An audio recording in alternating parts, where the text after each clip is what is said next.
నంద్యాల పట్టణంలో ప్రధాన రహదారు పాదచారులు వాహన చోదకులు తిప్పళ్లపై మూగ జీవాల సంచారం అధికంగా ఉండటంతో ప్రజలతో పాటు వాహనదారులకు ఇక్కట్లు తప్పడం లేదు.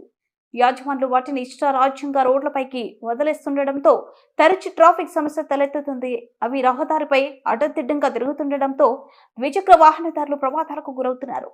వీటి కారణంగా ద్విచక్ర వాహనంపై నుంచి కింద పడి గాయాల పాలయ్యారు. ఇటీవల వాహనం ఢీకొని ఓ ఆవు లేవలేని స్థితికి చేరుకుంది. పశువులను రహదారులపైకి రాకుండా నియంత్రించాల్సిన మున్సిపల్ సిబ్బంది తమకేమీ పట్టనట్లు వ్యవహరిస్తున్నారు.